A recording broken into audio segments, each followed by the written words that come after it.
ಆಂಧ್ರದ ವಿಜಯವಾಡದಲ್ಲಿ ಭಾರೀ ಮಳೆ ಆಗ್ತಾ ಇದೆ. ಪರಿಣಾಮ ಎಲ್ಲಂದ್ರೆ ನೀರು.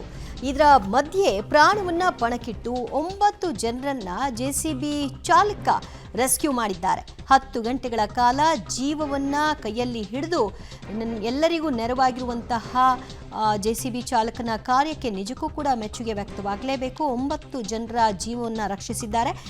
ಖಮ್మంನ ಪ್ರಕಾಶ್ ನಗರ ಸೇತುವೆ ಮೇಲಿದ್ದಂತಹ 9 ಮಂದಿ ಪ್ರವಾಹದಲ್ಲಿ ಸಿಲುಕಿಕೊಂಡು ದೂರಾಗಿ ಮತ್ತೆ ಒಂದಾಗಿದ್ದಾರೆ. ತಂದೆ ಮತ್ತು ಮಗ 2 ದಿನಗಳ ನಂತರ ಮತ್ತೆ ಒಂದಾಗಿರುವಂತಹ ಒಂದು ಪ್ರಸಂಗ ಇದು.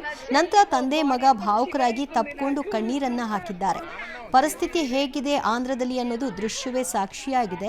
ಇದಕ್ಕೆ ಸಂಬಂಧಿಸಿದಂತಹ ಪರಿಸ್ಥಿತಿಯಲ್ಲಿ ಎಲ್ಲರೂ ಕೂಡ ಆತಂಕದಲ್ಲಿದ್ದರು. ಹೇಗೆ 9 ಮಂದಿ ಜೀವನ ರಕ್ಷಣೆ ಮಾಡುವುದು ಅಂತ. ಆದರೆ ಪ್ರಾಣದ ಹಂಗನ್ನು ತೊರೆದು ಜೆಸಿಬಿ ಚಾಲಕ ಅವರ 9 ಮಂದಿಯನ್ನು ಕೂಡ ರೆಸ್ಕ್ಯೂ ಮಾಡಿದ್ದಾರೆ. ತಂದೆ ಮತ್ತು ಮಗ ಇಬ್ಬರು ಕೂಡ 1 ದಿನದ ನಂತರದಲ್ಲಿ ಒಟ್ಟಾಗಿದ್ದಾರೆ. ಆಂಧ್ರದ ವಿಜಯವಾಡದಲ್ಲಿ ಭಾರೀ ಮಳೆ ಅವಾಂತರವನ್ನು ತಂದಿಟ್ಟಿದೆ. ಜನಜೀವನ ದುಸ್ತರವಾಗಿದೆ. ಎಲ್ಲಂದರಲ್ಲಿ ನೀರು ಆವರಿಸಿಬಿಟ್ಟಿದೆ. ಇದರ ಮಧ್ಯದಲ್ಲಿ ಸಿಲುಕಿಕೊಂಡಿದ್ದಂತಹ 9 ಮಂದಿಯ ಪ್ರಾಣವನ್ನು ಉಳಿಸುವಂತಹ ಕೆಲಸವನ್ನ ಜೆಸಿಬಿ ಚಾಲಕ ಮಾಡಿರುವಂತಹ ಒಂದು ದೃಶ್ಯ ನೀವು ನೋಡ್ತಾ ಇದ್ರಿ. ನಂತರದಲ್ಲಿ ಅಲ್ಲೊಂದು ಸಂಭ್ರಮದ ವಾತಾವರಣವೇ ನಿರ್ಮಾಣವಾಯಿತು.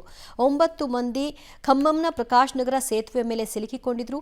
ತಾವು ಬದುಕ್ತೀವೋ ಇಲ್ವೋ ಅನ್ನುವಂತಹ ಆತಂಕ ಸಹಜವಾಗಿ ಅವರನ್ನ ಇನ್ನಿಲ್ಲದಂತೆ ಕಾಡ್ತಾ ಇತ್ತು. ಆ ಸಂದರ್ಭದಲ್ಲೇ ಜೆಸಿಬಿ ಚಾಲಕ ದೇವರ ರೂಪದಲ್ಲಿ ಬಂದು ಅವರನ್ನ ರಕ್ಷಣೆ ಮಾಡಿದ್ದಾನೆ.